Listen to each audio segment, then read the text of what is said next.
نحمده ونستعينه ونستغفره ونؤمن به ونتوكل عليه ونعوذ بالله من شرور أنفسنا ومن سيئات أعمالنا من يهده الله فلا مضل له ومن يضلله فلا هادي له ونشهد أن لا إله إلا الله وحده لا شريك له ولا مثل له ولا مثال له ولا مثيل له ولا مماثل له ونشهد أن سيدنا وسندنا وشفيعنا وشفاء صدورنا وملجأنا ومأوانا ومولانا محمدا عبده ورسوله أما بعد فقد قال الله تبارك وتعالى جل جلاله في القرآن المجيد والفرقان الحميد أعوذ بالله من الشيطان الرجيم بسم الله الرحمن الرحيم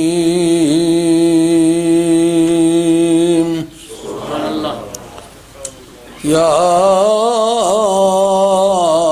أهل الكتاب قد جاءكم رسولنا يبين لكم كثيرا مما كنتم تخفون من الكتاب ويعفو عن كثير قد جاءكم من الله نور وكتاب مبين سبحان الله الله مولانا العظيم سبحان الله وبلغنا رسوله النبي الكريم سبحان الله ونحن على ذلك من الشاهدين والشاكرين والحمد لله رب العالمين سبحان الله سبحان الله الصلاة والسلام عليك يا سيدي يا رسول الله وعلى آلك وأصحابك يا حبيب الله. دو جنے ادھر سامنے آ جاؤ. الصلاة والسلام عليك يا سيدي يا رسول الله وعلى آلك وأصحابك يا حبيب الله. معزز علماء کرام، محترم حاضرین، جیسا کہ آپ دیکھ رہے ہیں میں علیل ہوں. میری ایک آنکھ کا آپریشن ہوا ہے.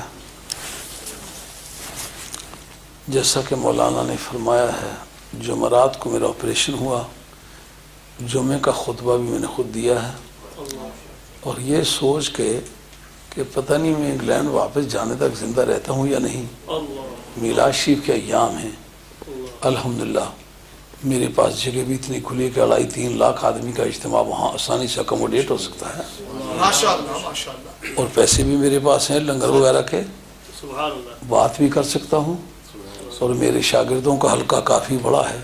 سبحان اللہ، یہ تو ادھر چلے آئے تھے لیکن ان کو ہم نے سمن کیا تھا، سبحان پتہ یہ چلا کہ ادھر آ گئے ہیں، لیکن بھاری تعداد میں کشمیر کے علماء، جیلم اور کیمل پور کے علماء، راولپنڈی کے علماء، گجرات سے کچھ علماء، کچھ پیران ترکت، کافی اجتماع بن گیا، سبحان اللہ، اور ہمارے مریدین ہی جو اکٹھے ہوئے تو وہ غالباً ضلع راولپنڈی میں اتنے بڑے اجتماع کا کوئی جلسہ نہیں ہوا جو ہمارا ہوا۔ ماشاءاللہ، میں نے دوستوں کو کھا کے اس بات کی پرواہ نہیں کرنی پیسے کتنے خرچ ہونے ہیں، کیونکہ میں نے چندہ تو نہیں لینا، میرے اپنے پاس سے دینے ہیں، جی بھر کے پیسے بھی خرچ کرو، سرکار کے میلاد کی دھوم مچاؤ۔ اور ایک آنکھ پر پٹی بندھی ہوئی ہے، میں نے 2.5 گھنٹے تقریر کی۔ اللہ،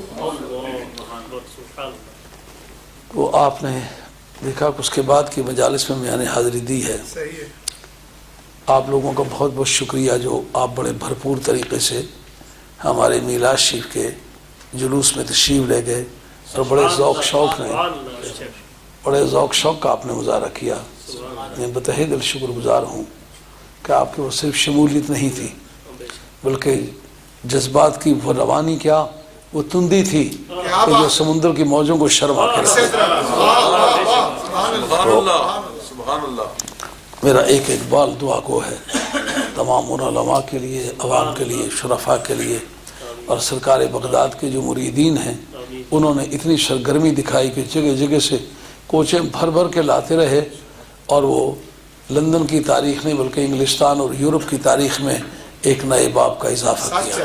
اللہ کریم آپ کو جزائے خیر عطا فرمائے۔ اور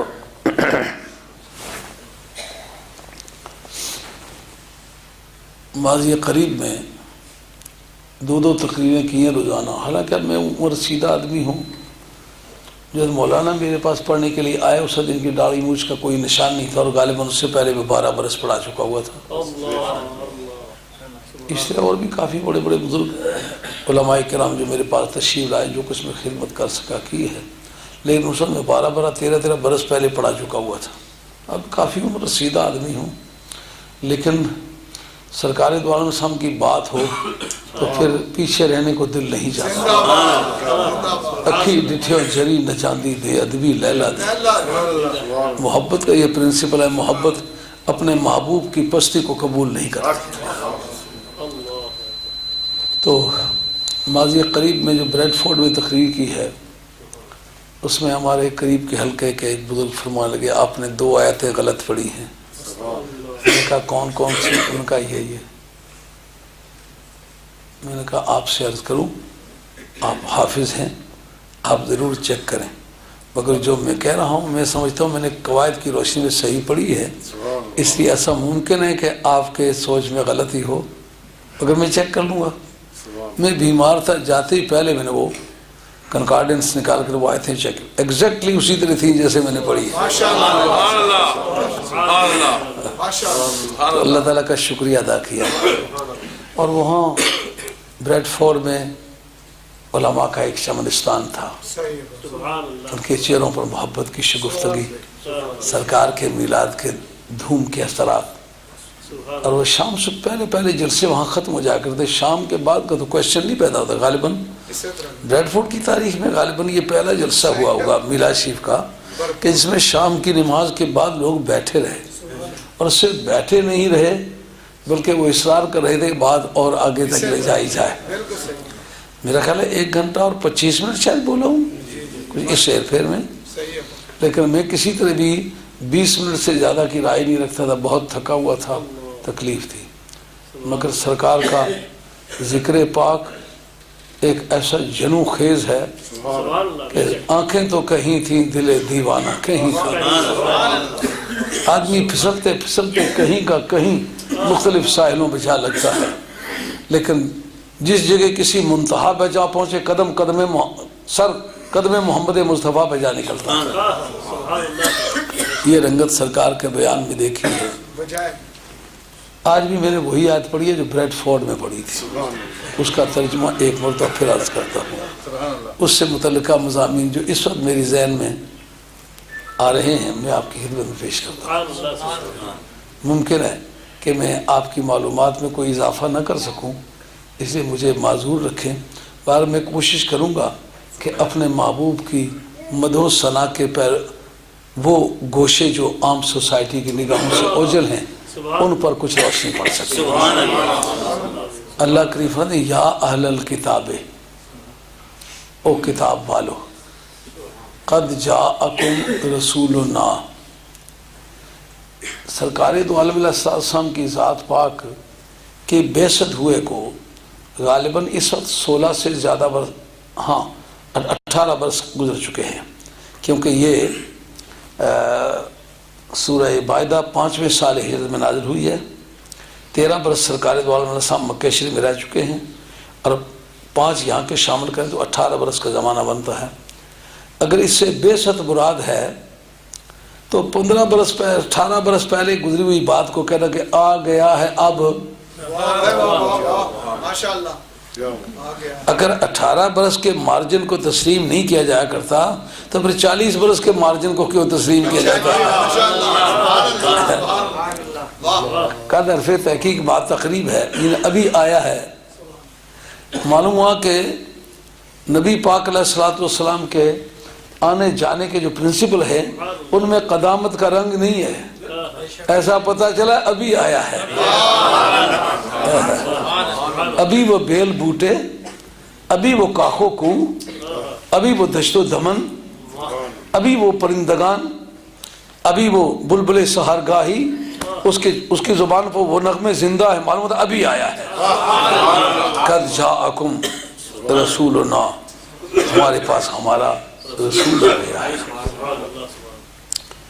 یبین لکم، درآں حال کے وہ تمہیں بتاتا ہے، التبیین اللہ کے معنی ہوتے کسی کو بتانا، یبین لکم وہ تمہیں بتاتا ہے، کثیراً بہت سارا، کس میں سے؟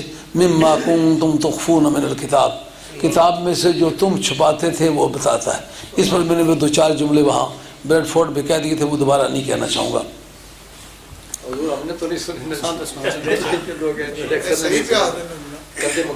نہیں ہوا مسک ما قرر تو یتذوو، یہ کستوری ہے، جس وقت گھسو گے تو نئی خوشبو دے گی۔ اب ستاروں سے آگے جہاں اور بھی ہیں، ابھی عشق کے امتحان اور بھی ہیں۔ اگر وہ یہ استفادہ کروں کہ میں نے ایک جگہ بیان کیا تھا، انہوں نے تو نہیں سنا تھا، یہ آج سے کو 50 برس پہلے چل جاتی تھی بات، سیزن وائز بزرگ 2-3 آئٹم تیار کر لیتے تھے، ہر تقریر میں وہ دہراتے۔ اب کراچی والا پنڈی جا کے نہیں سنتا تھا، پنڈی والا پشاور جا کے نہیں سنتا، بات چل جاتی تھی۔ اب کمپیوٹر لگے ہوئے ہیں، کمپیوٹر پہ آ جاتی ہے، اب وہ ویڈیو کیسٹس بنے ہوئے ہیں ان پہ آ جاتی ہے، DVD بنے ہوئے ہیں ان پہ آ جاتی ہے۔ اب تو جو مولوی ہوگا وہی مولوی ہوگا، اب تو تکے نہیں چلیں گی۔ قد جاءکم من اللہ، اللہ کی طرف سے آ گیا ہے، نور، بڑی شان والا نور، و کتاب مبین، اور بیان کرنے والی کتاب۔ اور ابانا یبینوں میں صرفیوں کا ایک مسلک ہے کہ کبھی کبھی باب افعال کا حمزہ سلب کے لیے آتا ہے، تو یہاں معنی تعدیت کا سلب ہے، اس کا معنی سیلف ایویڈنٹ، بڑی واضح بیان کرنے والی کی بجائے اس معنی واضح کتاب، مبین بین، یہ بھی علماء نے تفسیر میں یہ بات کہی ہے۔ یہ سورہ مائدہ کی آیت نمبر 15 ہے، اور مفسرین کی تحقیق کے مطابق اہل کتاب کے عنوان سے سورہ مائدہ میں یہ پہلی آیت ہے جو نازل ہوئی ہے، اور اہل کتاب کے لفظ کی کوئی صورت، کوئی آیت کبھی مکہ شریف میں نہیں نازل ہوئی، کیونکہ فن بلاغت کے قاعدے کے خلاف ہے۔ سامنے عیسائی بیٹھے ہوئے کہو سنو یہودیو، جس طرح کے مخاطب ہوں کلام اس نوعیت کا ہوتا ہے، عالم مخاطب کو دیکھ کے کلام کو وارد کرنا یہ فن بلاغت کا بنیادی موضوع ہے۔ سبحان اللہ سبحان اللہ۔ یہ جہاں اعلی الکتاب آئے تو آپ سمجھیں یہ مدنی زندگی کی آیت یا صورت ہے، کیونکہ وہاں بنی نذیر، بنی قریظہ، بنی قینقاع یہ یا قینقاع دو تلفظ اس کے، یہ تین قومیں یہودیوں کے بعد تھیں، اور اوس اور خزرج یہ دو قبیلے تھے جو مشرکین تھے پہلے، بعد میں اسلام انہوں نے قبول کر لیا۔ یہ یمن کا جو بند معارب کبھی ٹوٹا تھا تو وہاں کے معاشیات سے متاثر ہو کر کے اپنا وطن چھوڑ کے یہاں آ کے آباد ہو گئے تھے، اور وہ جو دوسری قوم ہے ان کے مطلب یہ مشہور کیا جاتا ہے کہ حضرت موسیٰ علیہ السلام نے جناب یوشع بن نون کو بھیجا تھا کہ جاؤ جا کر کے پوری روئے زمین پر اس قبیلے کے جو لوگ کہیں بھی ملے انہیں قتل کر ڈالو اور بغیر کسی وجہ کے مارتے جاؤ۔ یہ جو ہم نے پوپ صاحب سے بات چھیڑی تھی نا، تو پوپ صاحب کہتے ہیں اسلام جبر سے پھیلا ہے، میں نے کہا صبر کرو ذرا، جبر کی قیمت تمہیں ادا کرنی پڑے گی، لیکن یاد ہے نا ہماری تنخواہ بڑھاؤ ورنہ، ان کا ورنہ اگلی تنخواہ پر گزارا کرے، اگلی تنخواہ پر پھر گزارا ہوا کہ نہیں؟ کل پرسوں کا کہیں ان کا ٹی وی پہ بیان ہے، کافی سارے دوستوں نے بتلایا کہ آج تک تو ہم یہ سمجھتے تھے کہ عیسائی دنیا میں سب سے بڑا مذہب ہے، لیکن اب پتہ چلا مسلمانوں کی تعداد عیسائیوں سے بڑھ گئی ہے۔ ان دنوں جب میں للکار رہا تھا اور پوپ صاحب نے دم سادہ ہوا تھا، اور جتنے ان کے چیلے چانٹے تھے وہ تو کہہ سکتے تھے جی وہ بہت بڑے آدمی ہیں ان کے ساتھ رہنے دیجئے، پہلے ہم سے بات کر لیں۔ دیکھا کوئی کرے، بے شک، واہ، بالکل صحیح، بالکل صحیح۔ اگر ایک کو پچھاڑوں گا نا تو 10 آدمیوں کو باز کرے گا ادھر نہیں جانا، ہاں، لیکن کوئی بھی نہیں آیا نا، معافیاں مانگ رہے، ہم معافی مانگتے، ہم نے کہا معافی منگوانا ہی نہیں چاہتے، ہم کہتے ہیں وہ الفاظ واپس لو، سبحان اللہ، بے شک، لیکن نہ میدان میں نکل سکے۔ اس کا نام ہے زٹیل پن، ایک آدمی نہ اپنی بات کو جسٹیفائی کر سکے، نہ میدان میں نکل سکے، نہ الفاظ واپس لے سکے، یہ اسکالرلی مینر نہیں ہے، علمی انداز نہیں ہے، یہ میری ڈیوٹی ہے جو بات کروں ثابت کر دوں، اگر ثابت نہیں کر سکتا معذرت چاہوں، میں الفاظ واپس لیتا ہوں، بے شک، یہ تو کوئی انصاف نہیں ہے۔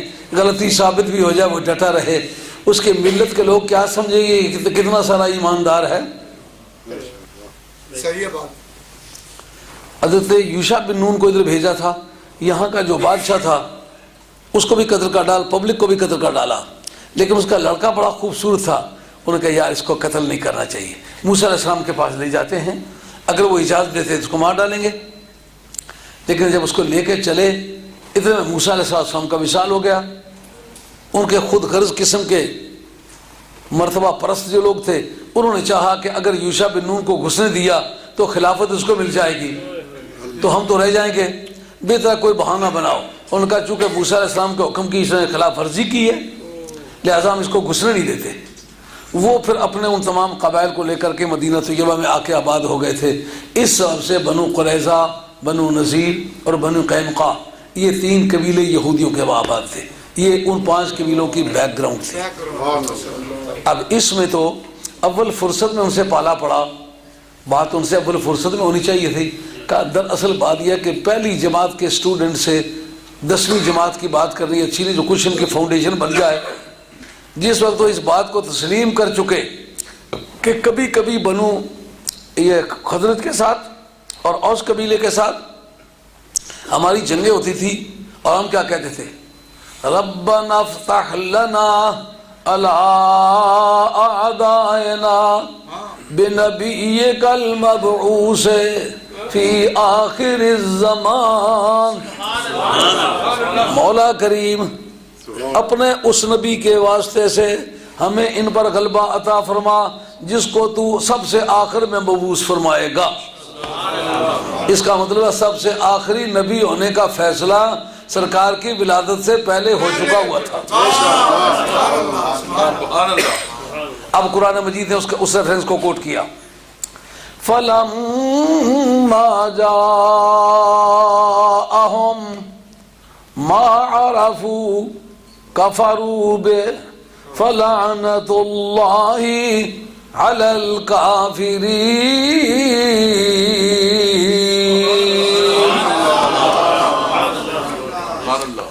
اگر ما ذوی العقول کے لیے استعمال ہونے کی مثال آپ کو چاہیے تو یہ ما یاد رکھیں۔ فلما جاءہم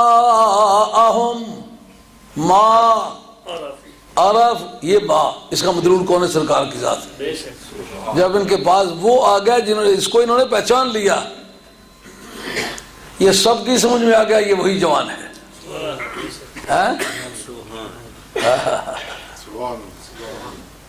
اب دور دور سے لوگ پہچان کے آگے کہ نہیں آگے، لیکن جو ضد پر آمادہ تھے این پاس رہ کے بھی وہ کلمہ انہوں نے نہ پڑھا۔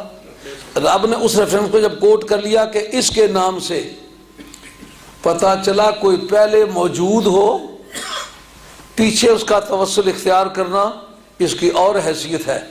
خدا کی بارگاہ میں آیان ثابتہ میں وہ موجود ہو، لیکن آیان خارجہ میں، یہ علماء کلام کی اصطلاح ہے، متکلمین کی اصطلاح ہے۔ آیان ثابتہ ان ہستیوں کو کہتے ہیں کہ علم بالی تارہ میں ان کا وجود موجود ہے لیکن خارج میں موجود نہیں ہے، ان کو کہتے ہیں آیان ثابتہ۔ تو جو خارج میں موجود ان کو کہتے ہیں آیان خارجہ۔ آیان خارجہ میں نہ ہو، آیان ثابتہ میں ہو تو اس کا وسیلہ استعمال کریں، یہ صرف سرکار کی شان ہے۔ سبحان اللہ، لیکن وسیلہ صاحب جلالین سے پوچھو کیا لکھا ہے؟ یہی بات جو میں پڑھی ہے یہ جلالین میں بھی ہے، یہی بیضاوی میں بھی ہے۔ اور کسی کو نہ مانے لیکن درسیات کو تو ماننا ہی پڑے گا، وہ آپ کی سلیبک بکس ہیں، ان سے تو کوئی انحراف نہیں کر سکے۔ وہ پاس کرے تو مولوی ہوتا ہے، وہ فیل کرے تو مولوی نہیں ہوتا۔ معلوم معیاری کتابیں ہیں۔ جس وقت یہ حوالہ کوٹ ہو چکا اس کے بعد مناسب معلوم ہوا کہ اب اس کا اصلی روپ کا تعارف کرایا جائے۔ اب ان کی کلاس ذرا آگے بڑھی ہے۔ کہا یہودیو، تم جس ذات پاک کا وسیلہ اختیار کیا کرتے تھے وہ رسول بن کر کے آ گیا ہے۔ اب اس کی شان رسول کی ہے۔ اب لفظ رسول پر تھوڑی سی گفتگو کرتے ہیں۔ جتنے باقی کمالات ہیں سارے اکٹھے کرو تو مومن بنتا ہے۔ مومن کے کمالات میں جو ارتقاء عام حالات میں ممکن ہے وہ اکٹھے کرو تو ولی بنتا ہے۔ ولایت کی منتہا ہو تو صحابی بنتا ہے، صحابیت کی منتہا ہو تو خلیفہ بنتا ہے، خلافتوں کی منتہا ہو تو نبی کا مرتبہ شروع ہوتا ہے۔ نبیوں کی عظمتیں اپنے نقطہ کمال کو پہنچے تو رسول بنتا ہے، رسولوں کی ساری عظمتیں اپنے نقطہ کمال پہنچیں تو پھر محمد مصطفیٰ بنتا ہے۔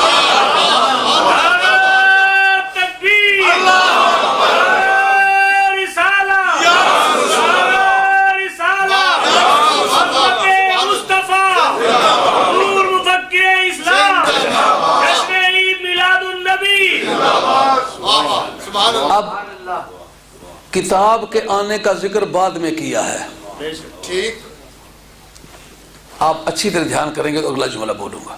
جی، میں بوڑھا آدمی ہوں، اب پتہ نہیں کون سا جھونکا اٹھا آتا ہے اٹھا کے چل دیتا ہے۔ یہ میری باتیں امانت ہیں آپ کے پاس، آپ نے سنبھال کے رکھنی ہے، لیکن اس امانت کو استعمال کرنے کی آپ کو اجازت ہے۔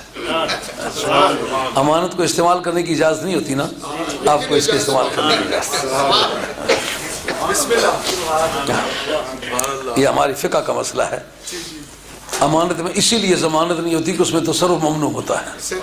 اگر نوٹ بدل کے رکھ دے، اب اگر وہ نوٹ چوری ہو جائے گی ضمانت پڑے گی کیونکہ اس نے تصرف کیا اس میں۔ اچھا، امانت میں تصرف کرنے کی اس کو اجازت نہیں تھی۔ نوٹ بدلا، ضرورت کے مطابق خرچ کیا ہے اور واپس اسی کا برابر کا نوٹ رکھ دیا ہے، اب تصرف کر لیا، اب اگر یہ چوری ہو جائے تو ضمانت پڑے گی کیونکہ امانت میں تصرف کرنے کی اجازت نہیں۔ تصرف کر دیا تو امانت والی سہولتیں اس کو حاصل نہیں رہے گی۔ یہ امانت تو ہے پر اس کو استعمال کرنے کی آپ کو وہ یہ ہے رسولوں نہ پہلے کہا ہے، بعد میں کہا ہے وہ کتاب مبین۔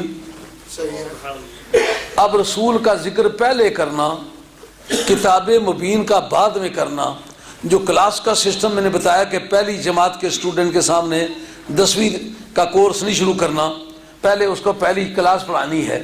اب اس مناسبت سے رسول کا پہلے کہنا، کتاب کا بعد میں ذکر ہونا، اس کا مطلب یہ ہے کہ وہ رسول والا چیپٹر جو ہے وہ ایک انیشیٹو ٹائپ لیکچر ہے. وجہ کا دراصل طالب علم کو دلالت پکڑنے کی عادت ہے. معنی کہ لفظ کو اپنے معنی مدلول پر جو دلالت کی عادت ہے نا، دلالت اس کو کہتے ہیں ایک چیز کا ایسے ہونا کہ اس کے سمجھ آنے سے کوئی دوسری چیز سمجھ آ جائے. اس پہلے کا نام ہوتا ہے دال، اور جس پر جو دوسری بات سمجھے اس کو کہتے ہیں مدلول. جیسا کہ ایک اسٹوڈنٹ ہے یہاں، اس کا نام ہے محمد اسلم. ایک محمد اسلم کاغذ پر لکھا ہوا ہے، ایک محمد اسلم کی باڈی ہے. یہ محمد اسلم دال ہے اور اس کی جو باڈی ہے وہ مدلول ہے. سمجھو؟ تو اس کا معنی یہ ہے کہ اسٹوڈنٹ کو دلالت کو پکڑنے کی عادت ہے. پھر اس ٹیچر کی کیا ذمہ داری ہوگی؟ دلالت کو اتنا آسان کرے کہ جو اس کی سمجھ میں آسانی سے آ جائے.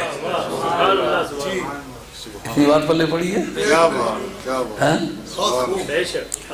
یہ تقریر بھی ہے کہ داؤ مارنے والا کام ہوتا ہے.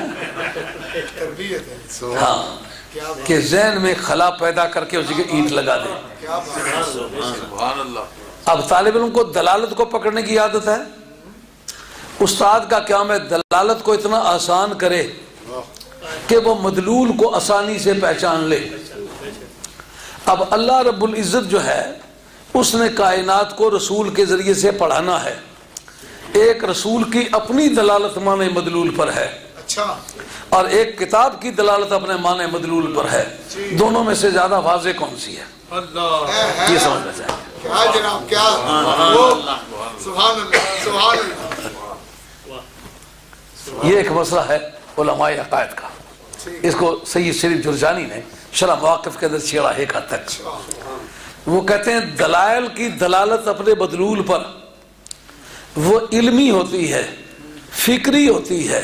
صاحب فکر اور صاحب فہم آدمی اس کا ادراک کر سکتا ہے، کیونکہ مقدمات معلومہ کو وہ ترتیب دے گا اور نامعلوم قسم کی باتیں وہ معلوم کرے گا.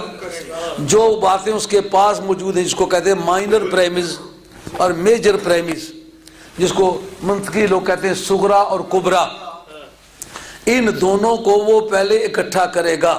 لیکن اکٹھا کرنے کی ترتیب میں غلطی کھائے تو پھر فکر کی ضرورت ہوگی، کوئی استاد کی ضرورت ہوگی. وہ جو معلوم ہے ان کا مطلب معلوم کرنا پڑے کہ وہ یقینیات میں سے ہیں، فرضیات میں سے ہیں، شعریات میں سے ہیں. کس طرح کے وہ مادہ جو ہے اس کا وہ کیسا ہے؟ اس کا مادہ شعری ہے، مادہ فلسفی ہے، مادہ سوفسطائی ہے. جس طرح کا مادہ ہوگا اس بیان کا اس طرح کا اس کا نتیجہ ہے. اگر اس کا مادہ معاملات میں سے ہے نتیجہ معامل ہوگا. اگر محض خیالی قسم کے اس کے مقدمات ہیں نتیجہ خیالی ہوگا. اگر اس کے الہادی قسم کے مقدمات ہیں نتیجہ الہادی ہوگا. اگر اس کے نتائج سے اس کے مقدمات صحت مند ہیں، یقینی ہیں، تو ان کا فیصلہ کون کرے گا؟ یہ تو بڑی قوت فکری کا کام ہے. جو کتابی دلائل ہے ان کا اپنے مدلول پر دلالت کرنا بڑا فکر طلب ہے. بڑی دور رس ذہن کی عادت ہے کہ ان کو ترتیب دے. لیکن نبی کی رسول کی دلالت اپنے معنی صدق پر یہ بدیہی ہے، بغیر سوچ بچار کے سمجھ آتی ہے. موسیٰ علیہ السلام پر نازل ہونے والی وحی کی تو یا کتاب کی تو صرف ان کو تفہیم ہو سکی ہوگی جو کتاب جانتے ہیں، جو پڑھ سکتے ہیں. لیکن وَضْمُمْ يَدَكَ إِلَىٰ جَنَاحِكَ تَخْرُجُ بَيْضَاءَ مِنْ غَيْرِ سُوءٍ.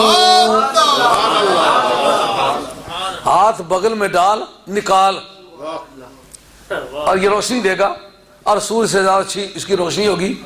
اب بتاؤ یہ فرعون کی سمجھ میں بھی یہ بات آئی کہ نہیں آئی؟ ان پڑھ سے ان پڑھ کی سمجھ میں بھی آئی کہ نہیں آئی؟ پڑھے ہوئوں کی سمجھ میں بھی آئی کہ کتاب تو صرف ان کی سمجھ میں آئی جو کتابی ادراک رکھتے ہیں. لیکن یہ جو معجزے کی قسم کا کام ہے جس کا رسول سے براہ راست تعلق ہے یہ بدیہی ہے. مقدمات کو ترتیب دینے کی ضرورت پیش نہیں آتی. سبحان اللہ. الق عصاک، اپنی لاٹھی پھینک. سبحان اللہ. فلما القاها، جب لاٹھی پھینکی، رأى تهتز كأنها جان، جان ولا مدبرا. سبحان اللہ. سبحان اللہ. اس طرح جب سانپ بن کے لہرانے لگا، اس کے لیے کوئی مقدمات کو ترتیب دینا پڑا کہ لاٹھی ہو، پیمبر کی ہو، پیمبر معجزے کی غرض سے گرائے تو وہ سانپ بن جا کر. ان مقدمات کو ترتیب دینے کی ضرورت نہیں پڑی نا. جب سانپ لہلانے لگا، یہ میں نہیں مانتا، ان کا ٹھہر جا. اس کو کہتے ہیں امر بدیہی، پرایورائی. انگریزی میں اس کو کہتے ہیں پرایورائی. بعض روڈوں کے نام ہے پرایورائی. پرایورائی میں بدیہی، سیلف ایویڈنٹ. جس طرح سورج کے نکلنے پر کوئی دلیل نہیں مانگتا نا، امر بدیہی ہے، آنکھیں دیکھ کے فیصلہ کرتے کہ سورج نکلا ہے. اب معجزے کی دلالت جو از قسم لوازمات رسول ہے، اپنے معنی بدلول پر فکری قسم کے تو نہیں ہے نا، بدیہی قسم کی ہے. اب سرکار تاجدار مدینہ علیہ السلام کی ذات بابرکات دنیا میں تشریف لائے. اب کہا اس بات پر اب ذرا غور کرنا ہے. میں معجزات پر تقریر نہیں کرنے لگا ہوں، یہ مقدمات کو ترتیب دینا. ایک منزل پہ جانا ہے، جو اس ٹھکانے پہ جا کے آپ کو ایئرپورٹ پہ اتاروں گا تو آپ کے ذہن کے سمجھ بدل جائیں گے کہ یہ تو نئی بات ہے کوئی. لیکن اتنی بات تو ضرور سمجھ میں آنی چاہیے کہ کتابی دلائل کی اپنے معنی مقصود پر جو دلالت ہے، یہ فکری ہے، یہ نظری ہے. فکر و نظر کو لڑانے کی ضرورت پڑتی ہے، اور یہ فکر و نظر کی قیامت ہے ان مقدمات کو ترتیب دینا. یہ تو بڑے بڑے بالغ النظر آدمیوں کا کام ہے. مولانا نے بھی بہت کم تعداد ہے ان مقدمات کو ترتیب دینے والوں کی. لیکن جس وقت سرکار تاجدار مدینہ علیہ السلام تشریف لائے، اب ان سے کہا ثبوت لاؤ کا قرآن. ان کا ہم نہیں مانتے، ہم کو کتابی ہے، ہم ان پڑھا آدمی کو ایسی بات کو جو سب سمجھتے ہو. اقتربت الساعة وانشق القمر. سبحان اللہ. سرکار دو عالم اللہ صلی اللہ علیہ وسلم کا انگلی اٹھانا، چاند کا ٹکڑے ہو کے نیچے آ جانا، یہ کوئی آدمی پڑھا ہوا ہے تو بھی اس کی سمجھ میں آتا ہے کہ نہیں؟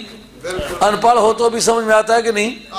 اس کا مطلب معجزات از قسم بدیہیات ہیں جو کہ نبوت کا لازمہ ہیں، رسالت کا لازمہ ہے. کوئی بھی ایسا رسول نہیں ہوگا جو معجزہ لے کر کے نہ آیا ہو. تو نبی کی اپنی ذات کو، اس کے معجزات کو جو صدق معنی پر دلالت کا مزاج اللہ نے دیا ہے، وہ کتاب سے زیادہ دور رس ہے اور اس کا رینج زیادہ کھلا ہے. سمجھے؟ یہ میرے ہاتھوں کے اشارے یاد رہیں گے. یہ کتابی والا جات پیش کے محدود ہے، لیکن نبی کے زلف تابدار کے قصے چھڑے، اس کا رینج زیادہ کھلا ہے. اب دوست کی سمجھ میں بھی آیا کہ نہیں آیا کہ چاند ٹوٹا ہے، سورج پلٹا ہے. اب معجزات کی قسمیں ہیں دو. ایک وہ ہیں جو اعلان نبوت کے بعد کی ہے، ایک وہ ہیں جو اعلان نبوت کے قبل کی ہیں. ان دونوں کی دلالتوں پر گفتگو کریں گے. زیادہ دلالت بدیہی کس کی ہے؟ ستاروں سے آگے جہاں اور نعرہ تکبیر، نعرہ رسالت، حاضری، مفکر اسلام، تعلیمات مفکر اسلام، آذان مفکر اسلام. سبحان اللہ. عشق کی ایک جست نے ہے کر دیا قصہ تمام. عشق کی ایک جست نے ہے کر دیا قصہ تمام. اس جہان رنگ و بو کو بے قرار سمجھا تھا میں. سبحان اللہ. سبحان اللہ. سبحان اللہ. کیا اہل علم لوگوں نے تحقیقات کی ہے. مولانا سوچی سے مزہ آنے لگتا ہے کہ نہیں. اب ہمیں یہ پتہ چلتا ہے ہمارا شمار تو ان پڑھ لوگوں میں ہونا چاہیے، پڑھے ہوئے لوگوں میں ہمارا شمار نہیں ہو سکتا. جب ان کے کسی بھی کھڑکی یا دروازے کو کھلا ہوا پا لیتے ہیں تو پتہ چلتا دنیا کی دنیا آباد ہے. جس وقت معجزے کو ہم نے تعریف کی کہ معجزہ ایک امر خرق عادت کا نام ہے جو صادر ہوتا ہے مدعی نبوت و رسالت سے، اور ہوتا ہے وہ اندہ تحد المنکرین، یہ شرح عقائد کی بات، اندہ تحد المنکرین، منکروں کی کے انکار کے وقت، منکروں کے چیلنج کرنے کے وقت۔ لیکن اس جگہ ایک اشکال پیدا ہوتا ہے، موسیٰ علیہ السلام کو جب یہ کہا گیا تھا ما تلک بیمینک یا موسیٰ، اے موسیٰ تیرے ہاتھ میں کیا ہے، اس وقت موسیٰ اور اللہ کے سوا کوئی تھا؟ جب کوئی نہیں تھا تو اس جگہ معجزہ کا فضانے کا برہان آنے یہ تیرے دو معجزے۔ اندہ تحد المنکرین کا کیا معنی ہوں گے؟ کہ پہلے یہ سمجھ لیں کہ یہ کہا کیوں، اس وقت یہ معجزے دیے کیوں۔ صاحب نصفی کا یہ مسلک ہے، وہ کہتے ہیں ہر نبی کو ذمہ داری نبوت کے سپرد کر جانے سے پہلے پوری آگہی نہیں تھی کہ میں کون ہوں۔ یہ سرکار کی شان ہے کہ کنت نبی و آدم بین الماء، جن کو یہ کہا گیا تھا کہ یہ نبی تم سارے نبی بن کر کے آ جاؤ گے، رسول بن کے آ جاؤ، بعد میں یہ آئے گا، وہ علم ان کو اطلاع کے لیے دیا گیا، اس کا سٹیٹس ان کے سپرد نہیں کیا گیا۔ جس کو نبوت کا سٹیٹس سپرد کیا گیا وہ صرف مدینے کا شہنشاہ کا۔ اس وقت موسیٰ علیہ السلام کو یہ دو معجزے پروردگار عالم نے دکھلائے کیوں؟ کہ یہ اندہ تحد المنکرین کا جو لفظ ہے یہ متکلمین کا باعتبار اغلبیت کے ہے، کثرت سے ایسا ہوتا رہا، وگرنہ یہ شرط نہیں ہے۔ کیوں؟ موسیٰ علیہ السلام کو سب جو معجزات عطا فرمائے تھے وہ اس لیے کہ یہ جنگل کے فضا میں ہے، یہ اس بارے میں سوچ میں ہے کہ یہ پتہ نہیں کیا قصہ ہے، میں سچ مچ اللہ کا رسول بنایا گیا ہوں یا، حالانکہ یہ شک انبیاء علیہ السلام کے مزاج میں نہیں ہے، لیکن کہا جس وقت نبوت اور رسالت کی اتھنٹیکیشن ہو جائے اس وقت شک نہیں ہے، ابتدا میں ایسا ممکن ہے۔ کہ یہ دو ان کو معجزے کیوں دیے گئے؟ تاکہ ان کو پتہ چل جائے کہ میں سچ مجھ اللہ کی طرف سے نبی بن کر کے آیا ہوں، سچ مجھ اللہ کی طرف سے رسول بن کر کے آیا ہوں۔ اے محبوب کبریا، میں آپ سے پوچھتا ہوں، آپ نے غار میں حضرت جبریل امی کے آمد کے موقع پر آپ نے کیوں نہیں اس طرح کا سوال کیا؟ آپ کو اس طرح کی تسلی کیوں نہیں دی گئی؟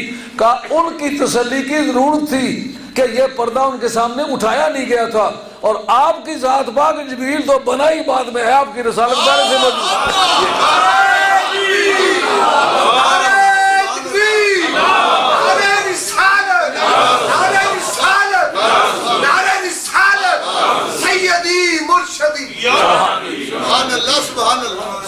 تو میں عرض کرنے لگا تھا کہ معجزات کی دو قسمیں ہیں، ایک اعلان نبوت سے قبل کی اور ایک اعلان نبوت سے بعد کی۔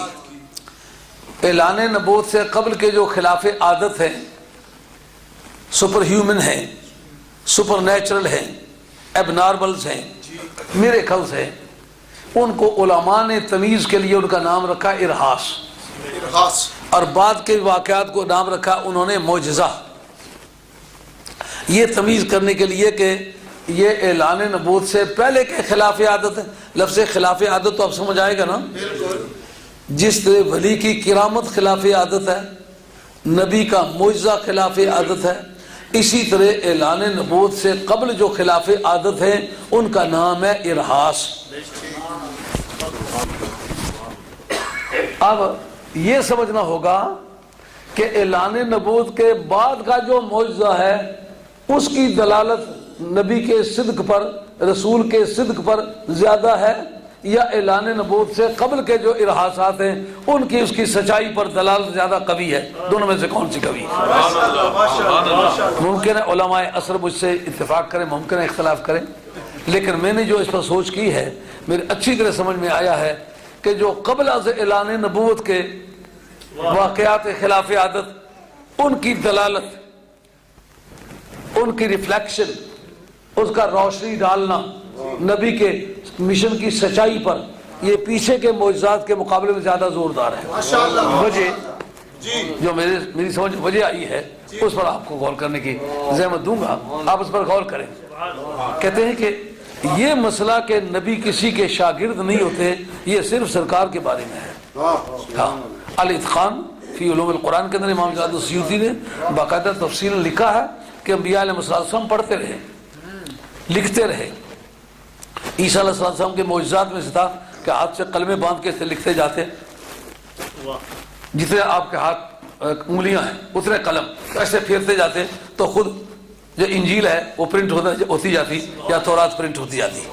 موسیٰ علیہ السلام نے تمام کالجز کو اور یونیورسٹیز کو استعمال کیا ہے کہ جس کے دروازے پبلک پر فرعون نے بند کر رکھے تھے، وہ سمجھتا تھا کہ اگر قوم کو یہ پتہ چلے کہ ہماری جوڈیشری کا سسٹم کیا ہے، ہماری ایجوڈیکیٹر کس طرح کام کرتی ہے، ہماری ایگزیکٹو کس طرح بنتی ہے، ان کی فنکشنز کیا کیا ہیں، ہماری لیجسلیچر ہماری مقننہ کس طرح بنتی ہے، کس طرح قانون سازی کرتی ہے، ہمارے صوبائی تقسیمیں کس طرح ہوتی ہیں، اور ملک کی آمدنی کو اکٹھا کیے جا کر کس طرح کرتے ہیں، تقسیم کس طرح کرتے ہیں، ریونیو بورڈ کا کیا سسٹم ہے، زمینوں کے ڈاکیومنٹس مینٹین کرنے کے کیا طریقے ہیں، اگر ان سب کو یہ پتہ چل جائے تو یہ ہمارے معاملات میں مداخلت کریں گے۔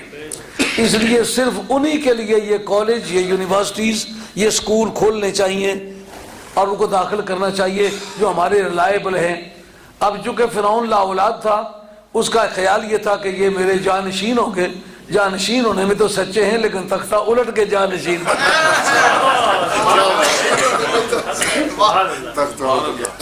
اس لیے وہ مفت میں ایجوکیشن ان کو فراہم کی گئی، صرف سرکار ہے جو کسی سے نہیں پڑھے۔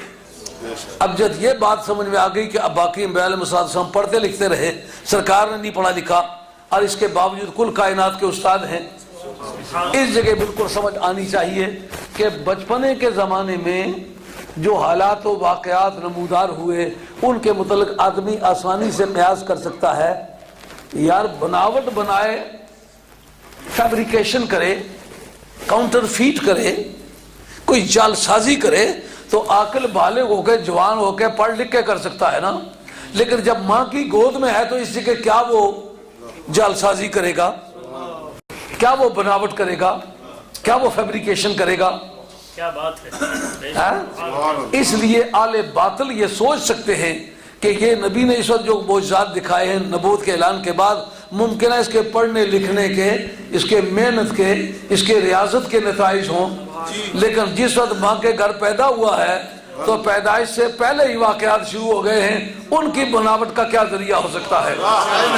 اس کا مطلب یہ ہے اب ہم اس نتیجے پر پہنچ آئے کہ نبی کے میلاد کو صدق نبوت پر جو دلالت ہے وہ بعد کے واقعات کی وہ دلالت نہیں ہے۔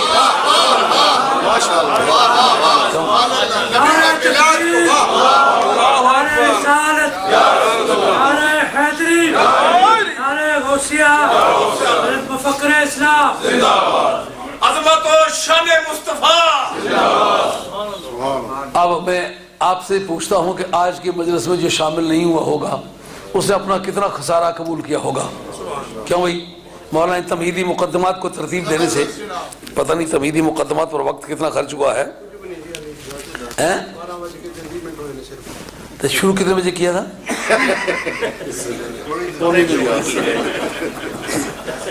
بہرحال ایک مناسب نتیجے پر پہنچ آئے کہ نبی کے ارحاسات، کیونکہ ان پر یہ الزام کسی طرح نہیں دیا جا سکتا کہ مائی صاحبہ کے پیٹ میں صاحبزادہ تھا اور درخت ان کو سلام کرتے تھے، جنگل کے جانور سلام کرتے تھے، اور قریشیوں کے جانوروں نے ایک دوسرے کی گردنوں میں گردنیں ڈال کے انہوں نے مبارکباد کہی تھی کہ جانوروں کے حقوق بھی دلانے والا آ گیا ہے۔ اس میں فیبریکیشن کو کیا دخل ہو سکتا ہے؟ بناوٹ کو کیا دخل ہو سکتا ہے؟ بڑا ہو کے تو پڑھ لکھ کے کوئی اپنی شان بنانا چاہے تو ایسا ممکن ہے کسی علم کے ذریعے سے وہ کر لے، لیکن جس وقت ماں کے پیٹ میں ہے اس وقت کون سا گر استعمال کرے گا کہ جس کی وجہ سے لوگوں میں یہ غلط فہمیاں پیدا ہو سکیں؟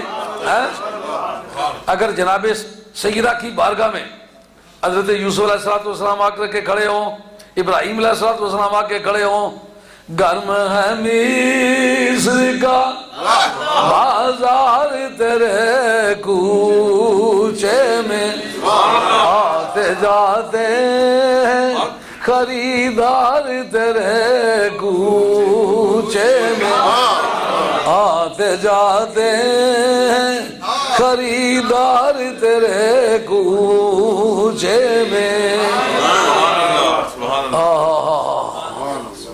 اب سمجھ آنے لگی کہ علماء اس کو ارہاس کیوں کہتے ہیں.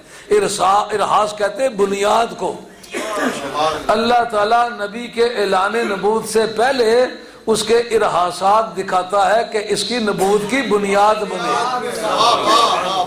لوگ دیکھیں یہ کیسا عجیب و غریب انسان ہے. اس کے نوادرات جتنے ہیں وہ از قسم حقانیت ہیں, از قسم حسن ہیں, از قسم اخلاق کمالات اخلاقیہ ہیں, اس کے عادات حمیدہ ہیں, اس کے صفات پسندیدہ ہے, اس میں کوئی ٹھگی کا کوئی عنصر نہیں ہے. اس کا مطلب یہ رب کریم تو اس کے میلاد کے معاملات کو بنیاد قرار دیتا ہے, تو جو میلاد کا انکار کرنا چاہتا ہے اس کا مطلب یہ اوان نبوت کی بنیاد کا وہ منکر ہے, بعد میں اس کو صلاح نہیں ہے. بنیاد کا کون انکار کرتا ہے؟ جو عمارت کا منکر ہو. جو عمارت کا منکر نہ بننا چاہے وہ کبھی بنیاد کا انکار نہیں کرے گا. اس سے ہم یہ فیصلہ کرنا چاہیں گے کہ وہ بنیاد ہے تو کس بنیاد پر ہے. کا اس کی ایک شکل یہ ہے جو کچھ نبی نے کرنا ہوتا ہے وہ اس کے میلاد کے سموں میں, اس کے شام و سحر میں, اس کی خلوت و جلوت میں, ماں کے پیٹ میں ہونے کے زمانے میں, بعد میں ہونے کے زمانے میں وہ بتاتے ہیں کہ نبی کا آئندہ پروگرام کیا ہے. اس کو بہت آسانی سے سمجھنے کے لیے یہ صورت نکلے گی کہ جس وقت فرعون کے محل میں آپ کو لے جا کر کے رکھا گیا, وہ لمبا قصہ ہے کہ تھال رکھا گیا, انگارے رکھے گئے اور اس کا موتی رکھے گئے, انہوں نے انگارہ اٹھا کے منہ میں ڈال لیا. لیکن پہلے کیا ہوا؟ پہلے انہوں نے فرعون کی داڑھی کھینچی, جس کا مطلب یہ کہ نبی کا پروگرام پتہ چل گیا انہوں نے کرنا کیا ہے.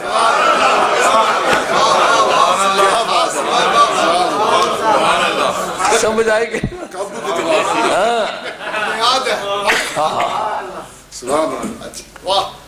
نبی کے پہلے دن سے ہی پروگرام کا پتہ چل گیا یہ کیا کرنا چاہتا ہے. یعنی جو خدا کہلاتا ہے اس کو اپنے ہاتھ سے پکڑ کے ڈالی کھینچنا اور اس وقت تک نہ چھوڑنا جب تک کہ سارے موتی ڈھیر نہ ہو جائیں.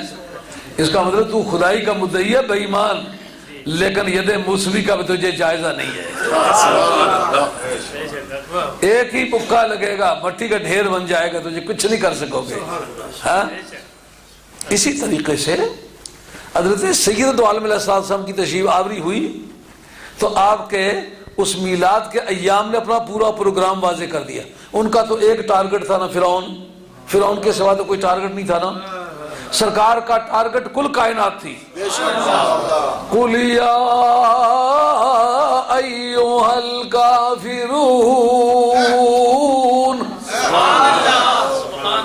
اعلان کر دے جو تیرا ماننے والا نہیں ہے وہ کافر ہے, کہیں بھی رہتا ہے. مکے میں رہتا ہے تو کافر ہے, مدینہ شریف میں رہتا ہے تو کافر ہے, عربی بولتا ہے تو کافر ہے, فارسی بولتا ہے تو کافر ہے, داڑھی والا ہے تو کافر ہے, لمبے کرتے والا ہے تو کافر ہے, اذانیں کہتا ہے تو کافر ہے, اقامتیں کہتا ہے تو کافر ہے. اصل میں ایمان تیرے تسلیم کر لینے کا نام ہے. سبحان اللہ,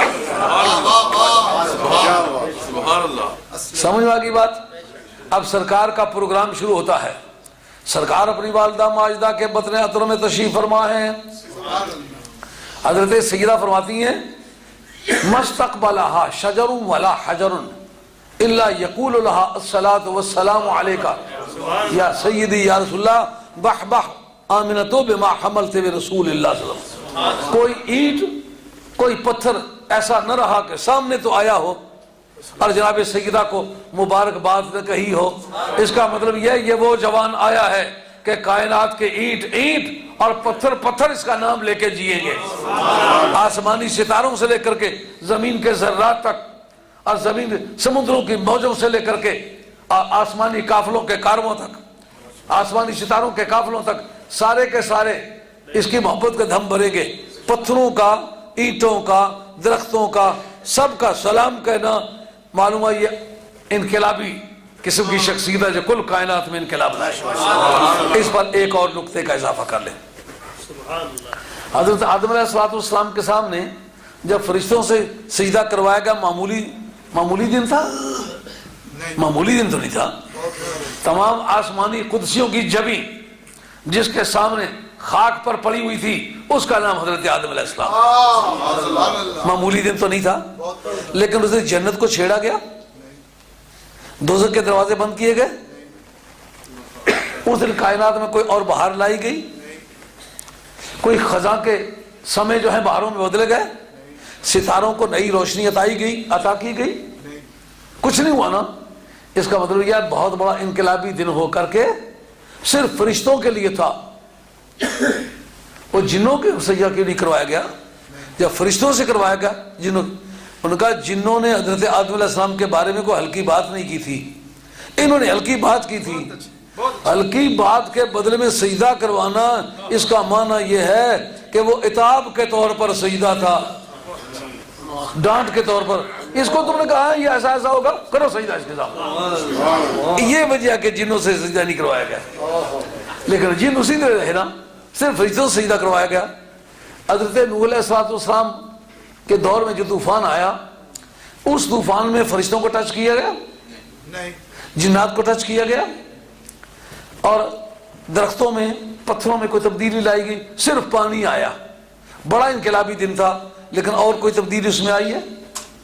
حضرت ابراہیم علیہ السلام نے نمرود کی آگ میں قدم رکھا ہے، آگ کے شعلے باغ و بہار ہو کے رہ گئے، لیکن اور کوئی تبدیلی لائی گئی ہے؟ یوسف علیہ السلام نے جس دن زلیخا کے سامنے میدان مار لیا تھا، کائنات میں کوئی تبدیلی آئی ہے؟ اب مجھے ایک مرتبہ سوچ کے بتلائے، صرف سرکار کا میلاد پاک ہے، قرآن کے نازل ہونے کا دن بڑا انقلابی دن ہے کہ نہیں؟ کوئی کائنات میں تبدیلی لائی گئی ہے؟ تورات آنے کے وقت کوہ طور میں ایک زلزلہ آیا، لیکن پوری روئے زمین پر کوئی تبدیلی آئی؟ قرآن کے نازل ہونے کے وقت تبدیلی آئی؟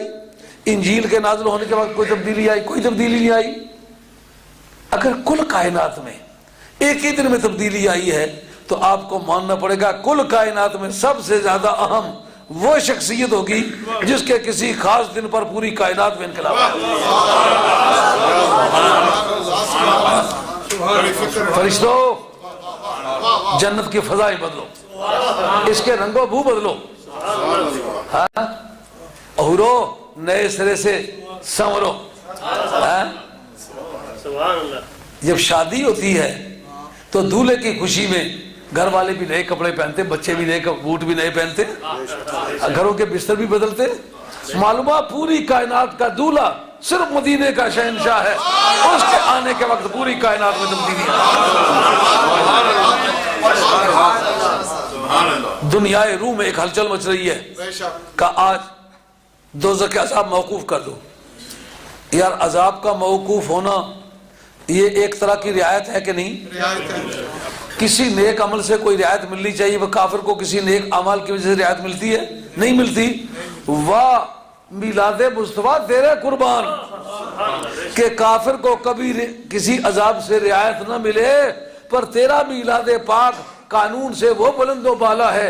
قانون کہتا ہے کسی بھی کافر کو آج رعایت نہیں ملنی چاہیے، میلاد مصطفیٰ کے رضے میں رحمت للعالمین بن کے آیا ہوں، آج ملنی چاہیے۔ تبدیلی آئی نہیں آئی؟ اتنا بڑا انقلابی دن، پوری روئے زمین پر پاکستان میں بہار اور موسم میں آتی ہے، یہاں آپ دیکھتے ہیں جولائی اگست میں بہار آتی ہے، پاکستان میں مارچ اپریل میں بہار آتی ہے۔ اگر آپ ماریشس میں چلے جائیں تو دسمبر میں بہار آتی ہے، کیونکہ مختلف ملکوں کے ٹیمپریچر مختلف ہونے کی وجہ سے مختلف وقتوں میں بہاریں آتی ہیں۔ واہ محبوب کبریا صلی اللہ علیہ وسلم، تیری آمد کے موقع پر کل روئے زمین پر ایک دن میں بہار آئی تو کیوں آئی؟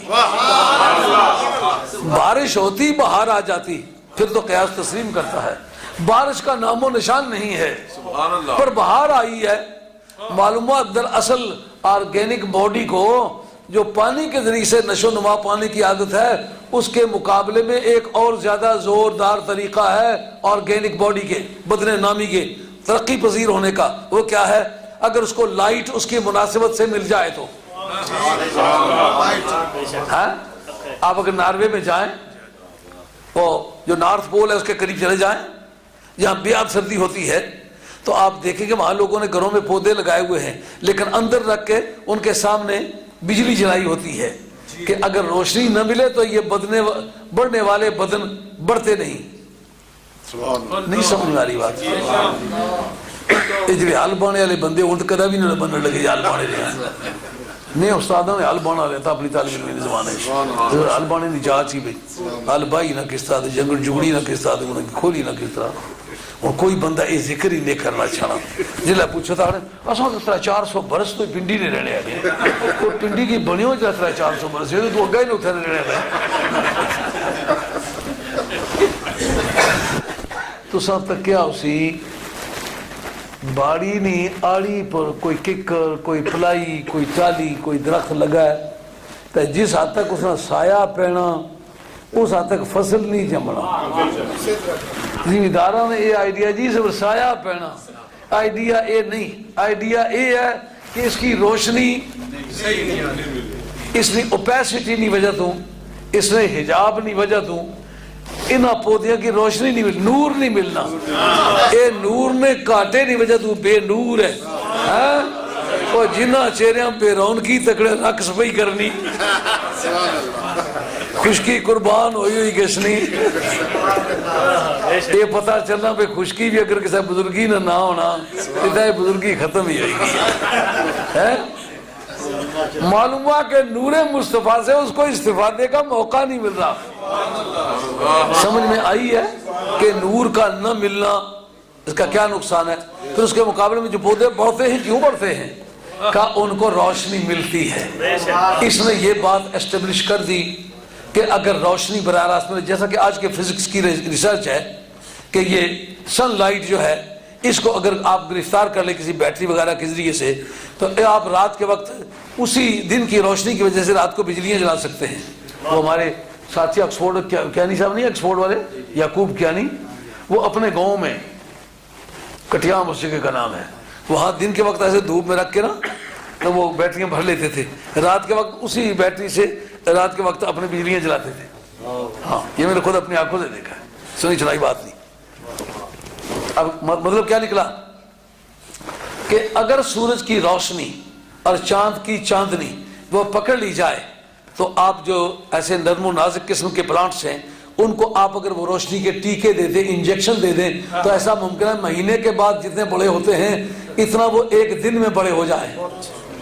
اس پرنسپل نے آپ سے یہ بات یقیناً منوا لی ہوگی. سیدہ عائشہ رضی اللہ تعالیٰ عنہ کہتی ہیں شفا شریف کے اندر حدیث موجود ہے جس بچے کے سر پر سرکار ہاتھ پھیر دیتے تھے ایک سال میں اتنا بڑا ہو جاتا تھا جتنا 2 سال میں کوئی بچہ مشکل سے بڑا ہو سکتا ہے.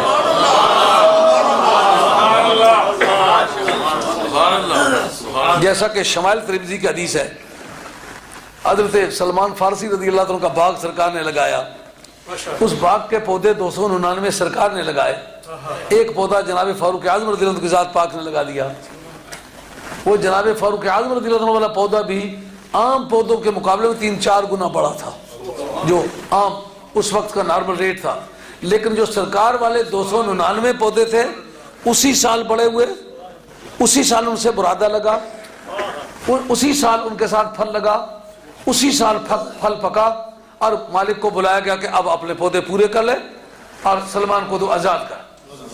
اس تفصیل میں نہیں جاتے اس میں کیا کیا ہوا لیکن صرف اتنی بات اسٹیبلش کرنے کے لیے کہ نور کرتا کیا ہے. اس میں جب اسے سارے چمن کو دیکھا تو چمن کی بہاریں دل لوٹ رہی تھی. صدیق اکبر قربان ہو جاتے صدیق اکبر فاروق اعظم کو مزہ ہی آ گیا. حیدر کرار کی روشن ضمیری میں کتنا ہی اضافہ ہوا. دیکھا کہ ایک سال اس وقت نارمل ریٹ کیا تھا کہ 100 برس کے بعد کھجور پھل دیا کرتی تھی اب وہ ایک سال میں پھل دینے پر آ گئی پھل پک گئے. کیا مطلب نکلا اگر سرکار کو نور تسلیم نہ کیا جائے تو ان پودوں کے بڑھنے کی وجہ بتلائے. کہتے جی معجزہ ہے اور صورت بشری میں نور ہونا یہ معجزہ نہیں ہے. ایسا پاگل ہے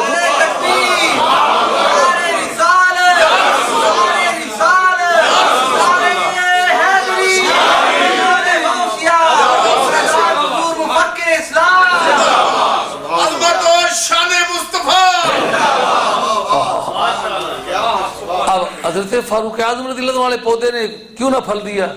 ان کا اگر وہ مثل مصطفیٰ ہوتے نا تو ان کا لگایا ہوا پودا بھی وہی نتیجہ لاتا، مگر فاروق ہو کر کے مثل مصطفیٰ نہیں ہے، وہ جو پوری امت کا فاروق صدیق اکبر کے بعد لاسانی آدمی ہے، اگر وہ مثل مصطفیٰ نہیں ہو سکتا تو مولوی صاحب داڑھی کے زور سے کیوں آپ مثل مصطفیٰ بننا چاہتے ہیں؟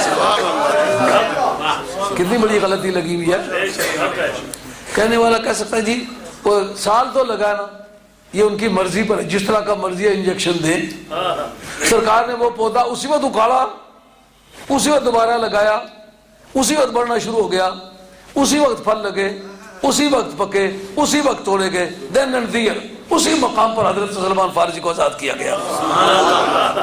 اس نے یہ امر واضح کر دیا کہ نہیں کہ نور کی عادت ہے وہ عمروں کی کمی کو پورا کرتا ہے۔ اس سے زیادہ آگے بے شمار دلائل ہے، لیکن نور آج میرا موضوع نہیں ہے، میرا موضوع ارحاسات ہے، ارحاسات۔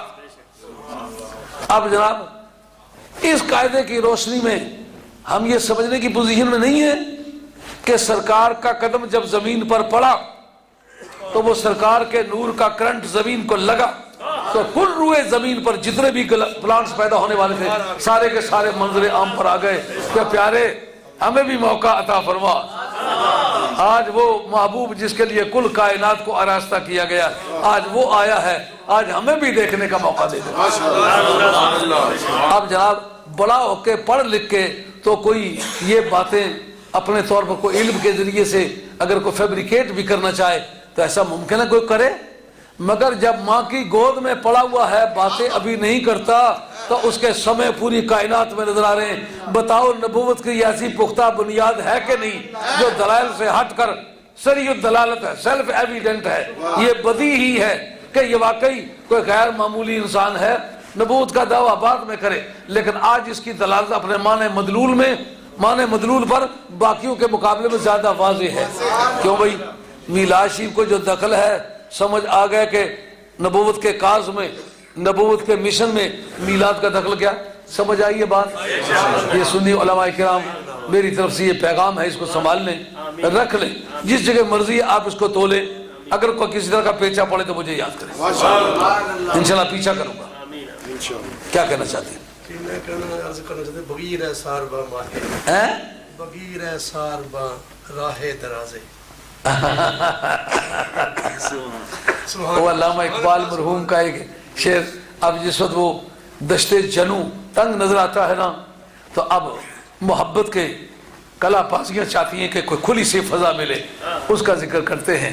وہ علامہ اقبال مرحوم نے ساری زندگی حج نہیں کیا، ساری زندگی سرکار کی بارگاہ میں حاضر نہیں ہوئے، لیکن تمنا رہی، وہ کہتے ہیں یا رب دعائے وصل ہرگز نہ ہو قبول، پھر دل میں کیا رہے گا جب حسرت نکل گئی۔ عالم خیال میں کبھی یوں سوچتے ہیں، کہتے ہیں کہ میری مثال ایک عجیب و غریب پرندے کی سی ہے، جو عام مرغے کے در سہرا سر شام، کوئی شاید پر بفکر آشیانہ، بہی پیری رہے یسرب گرفتم نواخاں از سرور عاشقانہ، جو عام مرغے کے در سہرا سر شام، کوئی شاید پر بفکر آشیانہ۔ میں نے اب اس عالم پیری میں سرکار کے شعر کا راستہ اختیار کیا ہے، لیکن میری نواؤں میں عاشقوں والی تلخیاں ہیں ضرور، لیکن اب میری مثال ایسی ہے، جو عام مرغے کے در سہرا سر شام، کوئی شاید پر بفکر آشیانہ۔ میری مثال اس پرندے کی سی ہے کہ جو دانے چگتے چگتے اپنے گھونسلے سے بہت دور نکل جاتا ہے، جب رات کے اندھیرے راستہ روک لیتے ہیں پھر اس کو آشیانے کی سوچتی ہے، کبھی اس درخت سے جا لگتا ہے، کبھی اس درخت سے جا لگتا ہے۔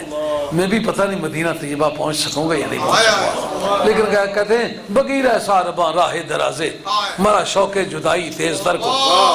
اے ساربان کو لمبا سا راستہ اختیار کرو تاکہ نہ یہ راستہ ختم ہونے پائے، نہ یہ جدائی کی طلب ختم ہونے پائے۔ یا رب دعائے وصل ہرگز نہ ہو قبول، پھر دل میں کیا رہے گا جب حسرت نکل گئی۔ یہ کبھی وہ میری وہ پرانی جوانی کی اٹکھیلیاں مجھے یاد دلا لے، وقت گزر گیا ہے۔ میں نے علامہ اقبال بھی بڑی مدت تک پڑھایا ہے، لوگ کہتے تھے کہ اتنا کم عمر آدمی جو ہے وہ علامہ اقبال کو سمجھ نہیں سکتا. میں نے کہا وہ خدا ان دنوں بھی خدا ہے جس نے علامہ اقبال کو بھی سمجھ عطا فرمائی تھی. ایسا ممکن ہے. تو عرض خدمت ہے کہ ارحاسات کی جو دلالت ہے نبی کے صدق نبوت پر، رسول کے صدق رسالت پر، وہ عام معجزات کے مقابلے میں، کتابی دلائل کے مقابلے میں زیادہ زور والی ہے. اس کو ترتیب یوں قائم کریں کہ کتابی دلائل صرف اہل علم کی سمجھ میں آتے ہیں، وہ مقدمات نظریہ ہیں، لیکن معجزات کو اس پہ زیادہ دخل ہے. کہ یہ کیوں؟ ہم آسانی سے کہہ سکتے ہیں کہ آج مسلمان بننے کی وہ رفتار نہیں ہے جو سرکار کے زمانے میں تھی. کیا وجہ ہے؟ کہ دراصل کتاب تو موجود ہے لیکن وہ معجزات موجود نہیں ہیں. کتاب آج بھی ہے، وہ دلائل آج بھی ہیں، لیکن وہ معجزات آج سامنے نہیں ہیں.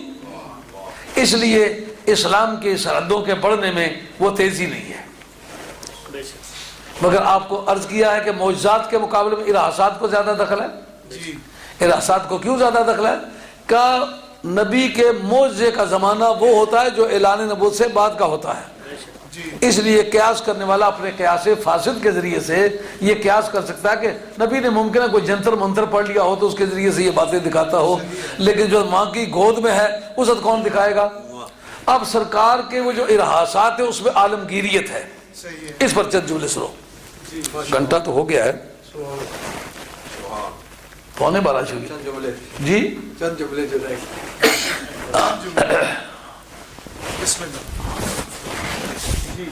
بگانے کا اتراچار مہمان کوئی گال ہی نہیں ہونی ہے. اپنے کہہ رہا ہے کہ مہمان بھی ہے تو بندہ اوکھا ہی سنا. ہاں عرض ہے سرکار دو عالم علیہ السلام کے ارحاسات میں عالمگیریت ہے، یونیورسیلٹی، گلوبلزم. کیا ثبوت ہے اس کا؟ کہ سرکار کی ولادت باسعادت کی تاریخ کو کل روئے زمین کے بت خانوں کے بت گرے. اس سے پتہ چلتا ہے کہ نبی کا پروگرام عالمگیر ہے. صاحب فضل القدیر نے لکھا ہے کہ عیسیٰ علیہ السلام کی ولادت کے وقت بھی پوری روئے زمین کے بت گرے. اب ہم اس کا یہ نتیجہ اخذ کر سکتے ہیں کہ عیسیٰ علیہ السلام کا دین بھی بہت پھیلے گا، ان کی بڑی ہماگیر خدمات ہوں گی اور ان کی اصلاحات ہوں گی. اس مناسبت سے دنیا ایک مرتبہ کہہ چکی ہوئی ہے کہ عیسیٰ علیہ السلام کا جو مذہب ہے وہ پوری دنیا میں سب سے زیادہ ہے، مگر ان کے اصلاحات کا دائرہ کہاں تک رہا؟ جتنے بت تھے بت گرے مگر کوئی آتش کدہ ٹھنڈا نہیں ہوا. دھیان کرنا پڑے گا مولانا. ایک ادارہ جو ہے بتوں کا وہ جھکا، باقی ادارے قائم رہے. ان کی بارگاہ میں آسمانی ستارے نہیں جھکے، ستاروں کی بھی پوجا لوگوں نے کی. اب سرکار کے بارگاہ میں ستارے ٹوٹ کے آئے، او ہمیں پوجنے والوں، اگر تم ہمیں سچا سمجھتے ہو تو آؤ جدھر ہم جھکے ہوئے ہیں تم بھی ادھر جھک جاؤ. لوگوں نے چاند کی پوجا کی، سورج کی پوجا کی، لیکن چاند بھی اور سورج بھی سرکار کی بارگاہ میں لوٹ لوٹ کے دیکھتا ہے، جھک جھک کے آتا ہے، سینہ چیر کے پہنچتا ہے، بتاتا ہے اگر مجھے تم خدا سمجھو تو غلطی پر ہو. آؤ تم بتاتا ہوں خدا کا پتہ جس سے ملتا ہے وہ یہ بارگاہ ہے جس کے سامنے میں جھکا ہوا ہوں. اب اس کے بعد آتش کدہ ایران کا ٹھنڈا ہونا، بحیرہ صابا کا خشک ہونا، اس کا مطلب غیر اللہ کی عبادت کے جتنے بھی ادارے تھے سب کو بیخو بن سے اکھاڑنا یہ نبی پاک علیہ السلام کے پروگرام میں شامل تھا، اور یہ سرکار کے میلاد والے دن اس کا انکشاف ہو گیا. اس پر ایک مرتبہ آپ کو غور کرنے کی دعوت دیتا ہوں. یہ کیا وجہ ہے؟ ایران پاس ہے، قصر ابیض پاس ہے، قریب ہے، اور سیریا دور ہے. شہر بصرہ کے محلات پر روشنی پڑے اور ایران کے محل پر روشنی پڑنے کی بجائے کپ کپی پڑے. چوسی تشدر افواہ دنیا فتاد تزلزل در ایوان کسرا فتاد تزلزل در ایوان کسرا فتاد. سبحان اللہ. اس کے مکانوں میں زلزلہ آ گیا, ادھر روشنی پڑی, اس کی روشنی کا سبب بتلاؤ اور اس کی کب کبھی کا سبب بتاؤ.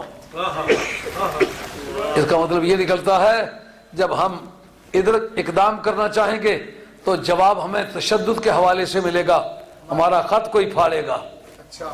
ہم اس کو وقت سے پہلے بتانا چاہتے ہیں کہ تو کاغذ کا لکھا ہوا خط پھاڑے گا نا تو تیرے شاہی محلات کو جو پوری دنیا کے قلعہ شکر آلات استعمال ہو کر اس کے نہیں توڑ سکتے, قدم میں ادھر رکھوں گا پرکچے اڑا کے پرے کر. علامہ زرقانی نے اس بات کو بھی بطور حوالے کے نقل کیا ہے. آپ خود وہاں گئے ہیں نا, وہ دراڑ جو اس میں پڑی ہوئی ہے وہ آج بھی ہے نا. علامہ زرقانی نے ذکر معائب الدنیا کی شرح میں کیا ہے کہ کسی نبی کے میلاد کا ارہاس زندہ نہیں ہے, سرکار کے میلاد کا ارہاس زندہ ہے. کہ وہ کیا ہے, کہ وہ شہنشاہ ایران کے محلات میں جو دراڑ پڑی ہے. بظاہر اس دراڑ کی قیمت کچھ نظر نہیں آتی, لیکن ہارون رشید اور مامون رشید یہ دنیا کے عیاش ترین بادشاہ گزرے ہیں.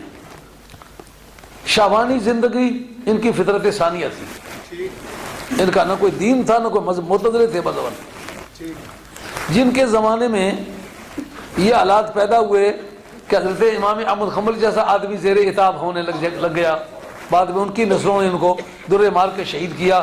یہ کسی اچھی قوم کی یادگار ہو سکتی ہے؟ دنیا بھر کے جو اعلیٰ صلاحیتوں کے آدمی تھے, الابانہ فی اصول الدیانہ, اس کے اندر امام ابو الحسن اشعری نے لکھا ہے کہ اس دور میں اولاد رسول کا جو قتل عام ہوا ہے, اولاد آدم میں اس کی کوئی مثال نہیں. بدترین انسان ہے. انہوں نے کیا کیا, انہوں نے اس محل کی دیوار کو توڑنا چاہا, کیونکہ جیولوجسٹ کی ایک بڑی قوم نے ان کو بتلایا کہ اس کے نیچے اتنا روپیہ پیسہ, اتنا سونا چاندی, اتنے زیورات, اتنے جواہرات مدفون ہیں, اگر وہ نکال لیے جائیں تو پھر قیامت تک جس نسل کے ہاتھ آ جائیں گے سب سے بڑی امیر وہی قوم ہوگی. انہوں نے پھر اپنے دور زوال سے بچنے کے لیے قلعہ شکن آلات استعمال کیے, پوری توانائی.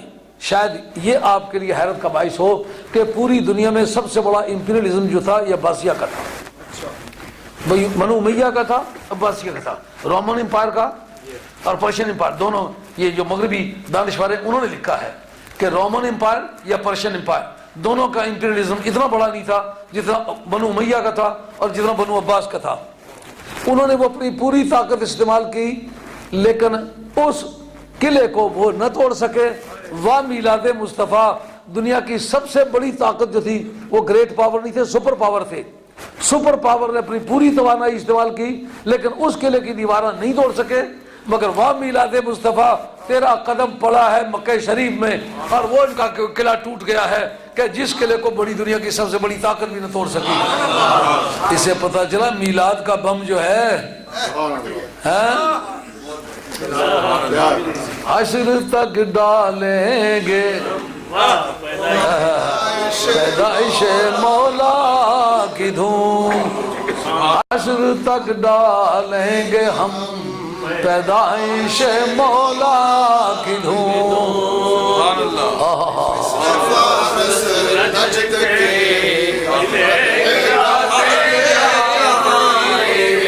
مثل فارس نجد کے قلعے لاتے جائیں گے. ادھر روشنی کیوں پڑی, یہ بات ہے. تورات کے بارے میں خود اس کے اندر موجود ہے سورہ مائدہ کے اندر, فی الہدی والنور, اس کے اندر ہدایت بھی ہے اور نور بھی ہے. اور نور کون ہے؟ ذات محمد مصطفیٰ علیہ السلام. چونکہ تورات اور انجیل میں سرکار کا تعارف بطور نور کے کرایا گیا تھا, اس جگہ شہر بصرہ کے اندر اس روشنی کا پڑھنا وہ یہ بات بتا رہا ہے کہ سمجھو اس بات کو کہ وہ جس نور کا ذکر تمہاری کتابوں میں ہے یہ وہ نور ہے. اب جناب اہل کتاب کو اہل کتاب کے لیول پر, اہل دنیا کو سیکولر سٹیٹس کو سیکولرزم کی بنیاد پر اطلاع مل گئی ہے, اور جتنے بھی معبودان باطلہ کے جتنے بھی ادارے تھے وہ سارے کھٹکا دیے گئے. اب آپ ایک مرتبہ پھر اس بات کو دہرائیں کہ جو دلالت ہے دلائل کی کتاب اللہ کے حوالے سے, سنت رسول اللہ کے حوالے سے, یہ تمام مقدمات فکریہ ہیں، مقدمات نظریہ ہیں، ان کو دریافت کر لینا، ان کو سمجھ لینا یہ بہت سارے عقل مند لوگوں کا کام ہے۔ معجزے کی دلالت ان کے مقابلے میں زیادہ بدیہی ہے، اس لیے کہ حواس سے تعلق رکھتی ہے نا۔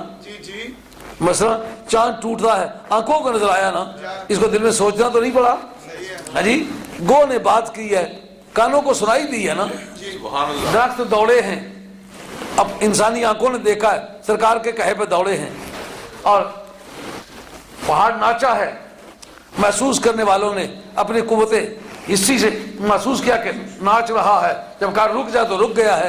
یہ تمام جتنے حواس کے ذریعے سے قابل ادراک ہیں، مگر دلائل جو ہیں وہ حواس کے ذریعے سے نہیں، وہ فکر و نظر کے ذریعے سے قابل ادراک ہیں۔ اس کے بعد پھر ارحاس کو کیوں زیادہ دخل ہے؟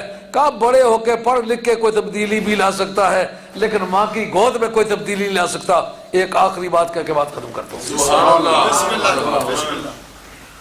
جس وقت کہ آج پوری دنیا کی ایمبرایولوجی یہ بات کہہ رہی ہے، یعنی ماں کے پیٹ میں بچے کے قرار پانے کی تاریخ سے لے کر ولادت کے دن تک یہ تمام درمیانی سفر جو ہے، اس کے بارے میں جو معلومات ملتی ہے اس کی سائنٹیفک اسٹڈی جو ہے وہ کہلاتی ہے ایمبرایولوجی۔ ایمبرایولوجی کے یہ مسلمات میں سے لطف دیکھیے، آج تک پوری دنیا میں اس بات کا کوئی منکر نہیں گزرا کہ نبی پاک علیہ الصلوۃ والسلام کی ناف کٹی ہوئی تھی۔ سرکار کی ناف کٹی ہوئی ہونا یہ امر اتفاقی ہے، اس میں اہل علم کے کسی طبقے کو اختلاف نہیں۔ آج دنیا نے یہ مان لیا ہے، وہ جو امبلیکل کارڈ ہے، جس کو امبلائکل کارڈ بھی کہا جا سکتا ہے، اس کو میڈیکل والے امبلائکل کارڈ کہتے ہیں، دوسرے جو ہے امبلیکل کارڈ کہتے ہیں، جو ڈورا ہے کا وہ کس لیے لگایا جاتا ہے؟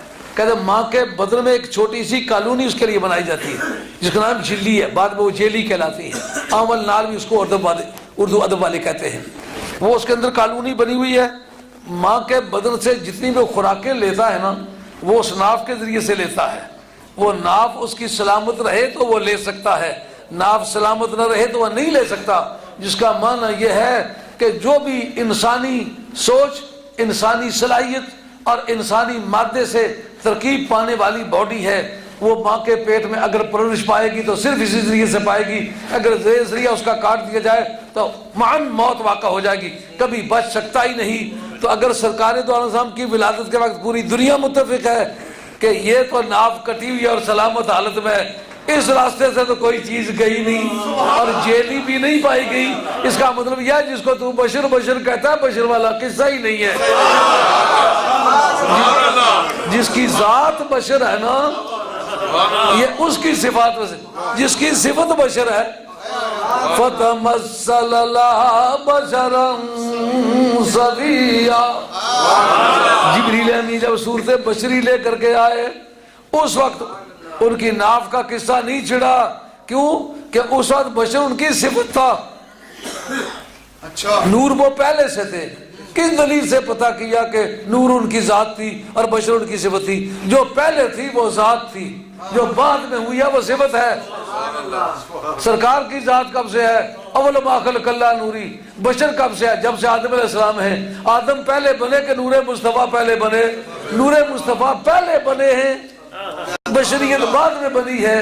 معلومہ بشریت سرکار کی صفت ہے، ذات سرکار کی نور ہے، سرکار کی ذات نور ہے، اس وجہ سے ناف کٹی ہوئی ہے۔ مگر تو سوچ کے بتلا جی تیری ریسرچ ہے، وہ کیا کہتی ہے؟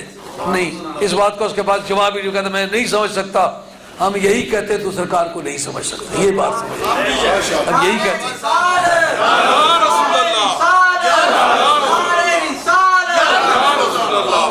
تو آج میلاد شریف کے موضوع پر اس بات پر گفتگو کی ہے کہ ارحاس کو نبی کے نبوت کے کاز میں کیا دخل ہوتا ہے، اس کی دلالت اپنے معنی رسالت پر کیسی ہوتی ہے۔ اب اگر کسی دوست کو اس سے اختلاف ہو تو بے شک وہ مجھ سے مشورہ کر لیں، بات کر لیں، جو باتیں میں نے کہی ہیں یہ غالباً اس طرح اچھی طرح سمجھ میں آئیں گی کہ ان کو چھیڑنے کی گنجائش نہیں ہوگی۔ وما علینا الا البلاغ المبین وآخر دعوانا ان الحمد للہ رب العالمین۔ الحمد للہ رب العالمین۔